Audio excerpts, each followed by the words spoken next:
नमस्कार, शालिनी पेज पे आपका स्वागत है। आज मैंने कढ़ी बनाई है, राजस्थानी कढ़ी, पकौड़े की कढ़ी बनाई है। वैसे तो ये सभी घरों में बनती है, पर ये रिकमेंडेड वीडियो है इसलिए बनाई गई। और दूसरी चीज़, ये वीडियो मैंने इसलिए बनाई क्योंकि मेरी पकौड़ी जो है वो बहुत सॉफ्ट बनती है और कई लोगों ने मुझसे ये कहा कि हमारी पकौड़ी सॉफ्ट नहीं बनती, उसका रीज़न बताइए। तो मैंने इस वीडियो में आपको सिर्फ वो 2 टिप्स दिए हैं जिससे आपकी भी पकौड़ी इतनी सॉफ्ट, नरम और मुलायम बन सकती है जो मुंह में जाते ही घुल जाए और कढ़ी का टेस्ट भी बिल्कुल राजस्थानी जैसा हो सकता है। थोड़ा सा आप इस वीडियो को पूरा देखिए और आप पूरी वीडियो को देखकर ये बात समझ सकते हैं कि मेरी कढ़ी में और आपकी कढ़ी में क्या फर्क है और क्या चीज आप नहीं डालते हैं जिसके कारण उसमें राजस्थानी टेस्ट नहीं आता है और आपकी भी पकौड़ी मेरी पकौड़ी की तरह से इतनी सॉफ्ट बन सकती है, मुंह में जाते ही घुल सकती है। सिर्फ 2 टिप्स है। यदि ये मेरी वीडियो आपको अच्छी लगे तो प्लीज इसे लाइक कीजिएगा, शेयर कीजिएगा एंड सब्सक्राइब कीजिएगा और मेरे चैनल का बेल आइकन हिट करना ना भूलेगा ताकि आप मेरी फ्यूचर की नोटिफिकेशन देख पाए। Thank you so much. कढ़ी बनाने के लिए मैंने ये छोटी वाली 4 कलछी मैंने बेसन लिया है। बेसन आप कोई भी ले सकते हैं, पर पैकेट का बेसन हो तो ज्यादा बेटर है क्योंकि पैकेट के बेसन में एक अच्छी क्वालिटी होती है, इसलिए आप पैकेट का बेसन लीजिए। उसकी पकौड़ी बहुत नरम बनती है।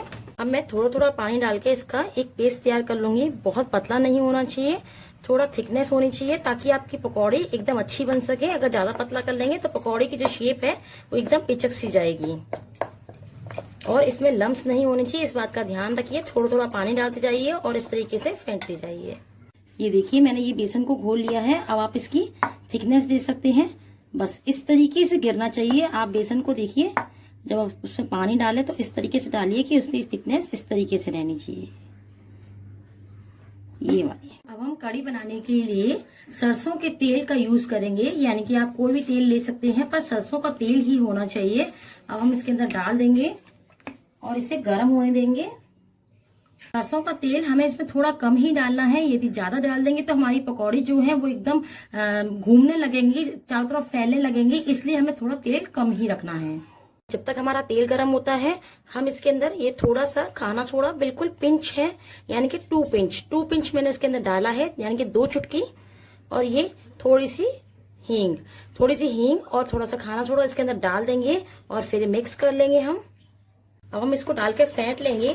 यदि आप ये खाना सोडा नहीं डालते हैं तो भी चल सकता है, पर आपको ये बेसन को काफी देर, कम से कम 10 से 15 मिनट इसी तरीके से घुमाना पड़ेगा जब तक बेसन एकदम व्हाइट ना हो जाए, तब भी आपकी पकौड़ी जो है वो सॉफ्ट बनेगी। पर यदि आपको जल्दी है तो आप थोड़ा सा खाना सोडा डाल दीजिए, यानी कि 2 पिंच खाना सोडा डाल लीजिए, उससे भी आपकी पकौड़ी एकदम सॉफ्ट बनेगी। मैं आपको दोनों तरह का ऑप्शन दे रखा है मैंने। यदि आप खाना सोडा नहीं डालेंगे तो आपको इसे 10 से 15 मिनट इसी तरीके से फेंटना पड़ेगा, और यदि खाना सोडा डाल देंगे तो आपको इतनी मेहनत नहीं करनी पड़ेगी। सिर्फ आपकी मेहनत बचाने के लिए मैंने ऑप्शंस निकाला है कि आप उसमें 2 पिंच खाना सोडा डाल दीजिए, जिससे कि आपका जो बेसन है वो एकदम फूल जाएगा। और देखिए एकदम 2 या 4 बार चलाने से ही एकदम व्हाइट हो गया बेसन। अब हम चेक करेंगे कि हमारी पकौड़ी सही बनेगी या नहीं बनेगी। हम चेक करने के लिए थोड़ा सा मैंने पानी भरा एक गिलास में और इसमें से बेसन आप 1 बूंद इस गिलास में डाल दीजिए।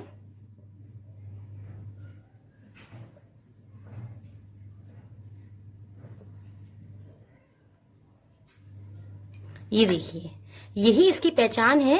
ये देखिए हमारा जो बेसन था वो ऊपर तैर रहा है, जमीन में बैठा नहीं है, इसका मतलब हमारी पकौड़ी एकदम परफेक्ट बनेगी। यदि आपका बेसन जमीन में बैठ जाता है तो आपकी पकौड़ी टाइट बनेगी, इसलिए आप इसको और फेंटिए और अच्छी तरह से रखिए, यानी कि एकदम व्हाइट बेसन नहीं हो जाए। यदि ऊपर ये तैरने लग जाए तो इसका मतलब आपकी पकौड़ी एकदम सॉफ्ट और नरम बनेगी। यही इसका मेन पॉइंट है। यदि ये तैर रही है तो आपकी पकौड़ी सॉफ्ट बनेगी, यदि ये बैठ गई तो आपकी पकौड़ी टाइट बनेगी। उसके लिए आपको बेसन को और फेंटना पड़ेगा, यानी कि बेसन को और व्हाइट करना पड़ेगा। इसलिए आपको इस बात का बिल्कुल ध्यान रखना है कि आप जब बेसन डालें तो आपका भी बेसन इसी तरीके से, मेरी तरह से इसी तरीके से तैरना चाहिए, जमीन में नहीं बैठे, बस इसी तरीके से तैरना चाहिए। ये देखिए तेल हमारा गर्म हो चुका है, धुआं निकल रहा है। अब हम बिल्कुल थोड़ी सी स्लो कर देंगे गैस को और तेल गर्म पे ही हम पकौड़े डालना शुरू करेंगे, क्योंकि अगर हम स्लो गैस पे डालेंगे तो वो पिचक जाएंगी, इसलिए हम तेज आंच पे ही डालेंगे। और अब हम फुल आंच कर देंगे।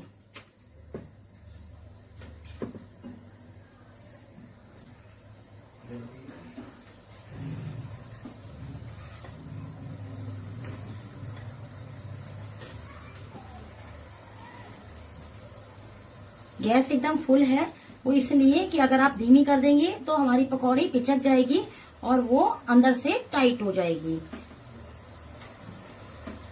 बस थोड़ा सावधानी से।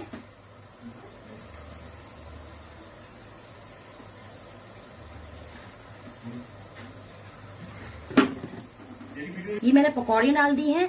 अब हमारे ये हाथ थोड़े से गंदे हैं, इसमें मैं ये पानी लिया है, इसी में धो लूंगी, ताकि यही वाला पानी हम जो कड़ी में यूज कर लेंगे, क्योंकि इसमें काफी सारा हमारे हाथ में बेसन लग गया था और हमारे हाथ एकदम साफ है। बस अब हम इसे चलाएंगे। देखिए ये फुल गैस पे है, बिल्कुल धीमी नहीं करनी है आपको।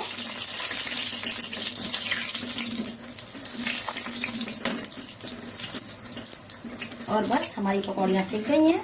अब हम इनको एक प्लेट पे उतार लेंगे। और यदि आपको और सेकनी है तो आप और सेक लीजिए, यदि आपके लिए सफिशिएंट है, इतनी कड़ी के लिए सफिशिएंट है, इसलिए मैं अब गैस बंद कर दूंगी, क्योंकि हमें इसमें से तेल थोड़ा सा कम करना है। ये देखिए पकौड़ियाँ एकदम परफेक्ट बन के तैयार है। पकौड़ियाँ हमारी एकदम बन के तैयार है। मैं आपको दिखाती हूँ कितनी सॉफ्ट है। ये देखिए कितनी सॉफ्ट हमारी पकौड़ियाँ बनी हैं। बस यही पहचान आपको ध्यान रखना है। अब ये हम बचे हुए बेसन को, इस पानी को इसमें डाल देंगे और अच्छी तरह से फेंट लेंगे, ताकि लम्स बिल्कुल ना रहे, इस बात का ध्यान रखना है। मैंने बेसन में वही वाला पानी डाल दिया था और ये वाली 1 चम्मच बेसन मैंने और डाला है। वो इसलिए डाला है कि मुझे थोड़ा सा पतला लग रहा था, और इतना बेसन का ये जो घोल है वो इतना गाढ़ा होना चाहिए कि आपकी चम्मच पे चिपके। ये देखिए चम्मच पे आ रहा है, इसलिए मैंने थोड़ा सा बेसन और डाला। आपको इस बात का ध्यान रखना है कि बेसन आपका इतना, इस तरीके से इतना गाढ़ा रहना चाहिए कि आपकी चम्मच पे चिपके। ये मैंने मठा लिया है, यानी कि जो दही का जो तोड़ सा निकलता है, दही का जो पानी निकलता है वो लिया है, इसलिए पूरा 1 कटोरा लिया है, पूरा भर कर 1 कटोरा लिया है। यदि आपके पास ये नहीं है तो आप दही यूज कर सकते हैं। यदि आप खट्टा दही यूज करते हैं तो 1 कटोरी करिए। यदि आप मीठा दही यूज करते हैं तो आप 1.5 से 2 कटोरी भी ले सकते हैं। पर मैं ये दही ना लेके ये मठा जो है वो इसके अंदर मिला लूंगी और आपस में इन दोनों को मिक्स कर लूंगी। मिक्स करके एक अच्छा सा घोल तैयार कर लूंगी जिसमें लम्स बिल्कुल ना हो। कड़ी को छौंकने के लिए हमें जिस चीज की जरूरत पड़ेगी मैं वो आपको बताती हूँ। पहले मैंने मेथी दाना डालेंगे। मेथी दाना मैंने 1/4 चम्मच लिया है, बिल्कुल थोड़ा सा। ये बहुत मोस्ट इम्पोर्टेंट चीज है, इससे बहुत अच्छा टेस्ट आता है। ये 4-5 लौंग है। ये काली मिर्च को मैंने थोड़ा क्रश कर लिया है। ये कड़ी पत्ता है, जीरा है, लाल सूखी मिर्च है, ये थोड़ी सी हींग है और थोड़ी सी राई है। राई और मेथी दाना, इन 2 चीज से बहुत अच्छा टेस्ट आता है हमारी कड़ी में, इसलिए इन 2 चीज को जरूर डालना चाहिए। तेल हमारा गर्म हो चुका है, हमने गैस धीमी कर दी है। अब सबसे पहले हम मेथी दाना डालेंगे।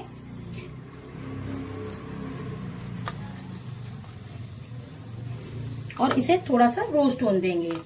तब उसके बाद हम ये लौंग, काली मिर्च, ये हींग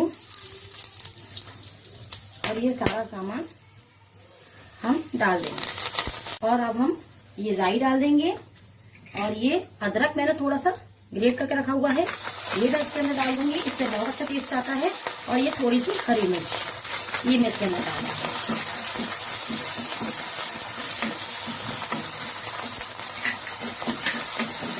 और ये फ्राई हो चुका है। अब हमने जो कड़ी का ये घोल तैयार किया था ये हम इसके अंदर डाल देंगे और लगातार चलाते रहेंगे, क्योंकि इसमें लम्स पड़ जाते हैं, इस बात का आपको ध्यान रखना है। ये इस तरीके से लगातार चलाते रहिए और डालते रहिए।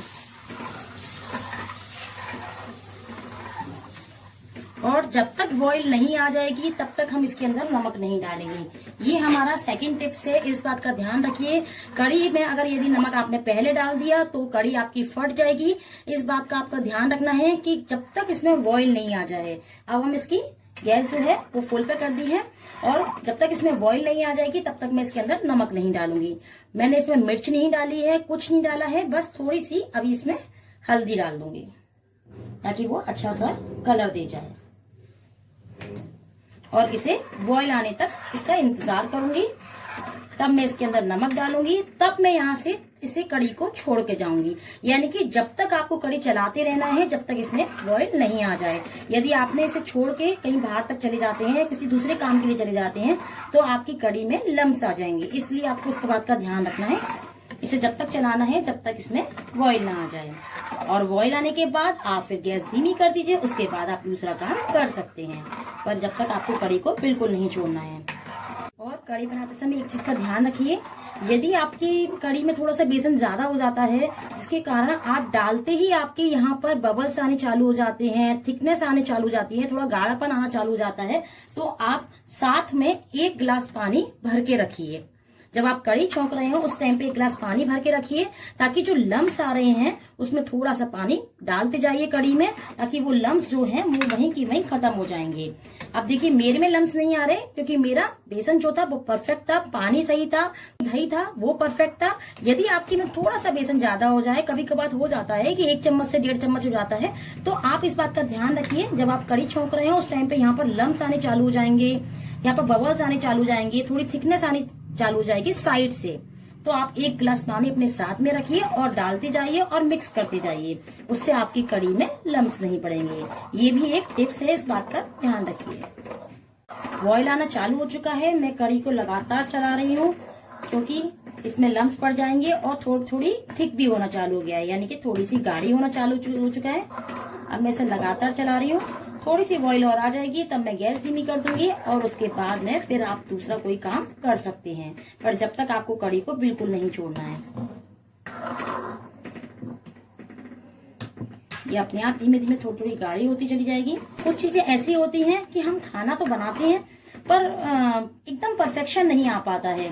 तो ये एक जो वीडियो है ये एक रिकमेंडेड वीडियो है। जो कई लोगों ने मुझसे कहा कि पकौड़ी इतनी सॉफ्ट कैसे बनती है, कड़ी इतनी टेस्टी कैसे बनती है, उसका कारण बताइए। वही मैंने अपनी रेसिपी आज आपके संग शेयर कर रही हूँ ताकि आपको भी पता चले कि ये कड़ी इतनी टेस्टी कैसे बनती है और मेरी पकौड़ी इतनी सॉफ्ट कैसे बनती है। अब बस मैं गैस बिल्कुल स्लो कर दूंगी, स्वाद अनुसार नमक डालूंगी, टाटा सॉल्ट है।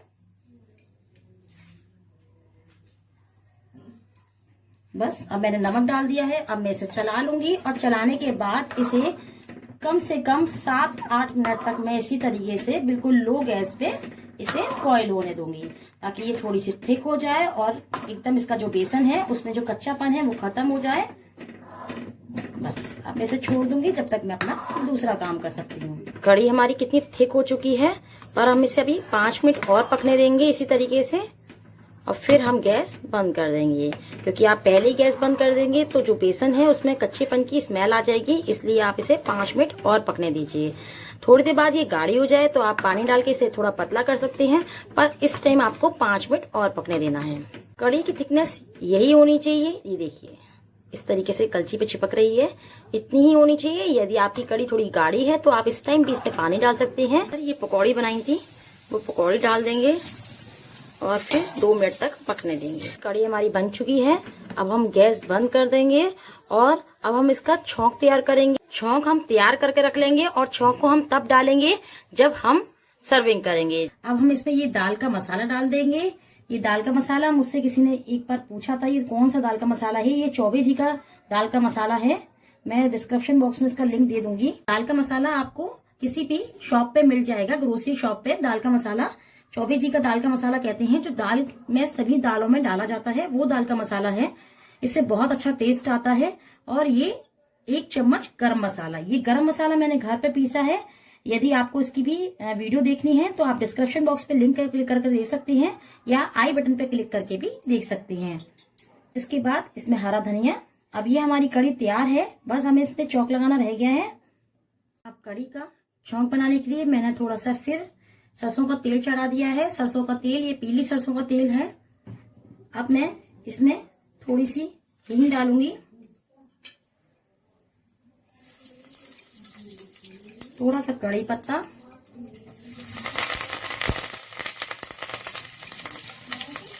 थोड़ा सा जीरा, थोड़ी सी राई और ये देगी मिर्च। मिर्च हमने डाली नहीं थी पर दाल का मसाला और गरम मसाला डाला है इसलिए मैं देगी मिर्च का यूज करूंगी। बस अब हम इस छौंक को बनाकर तैयार कर लेंगे और जब हम कड़ी सर्व करेंगे तो हम इस छौंक को ऊपर से डालते जाएंगे। जो हमने छौंक बनाया था वो थोड़ा सा हम इसके अंदर डाल देंगे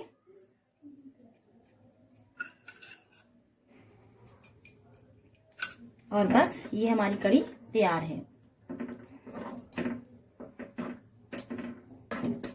अब इसकी थिकनेस दे सकते हैं।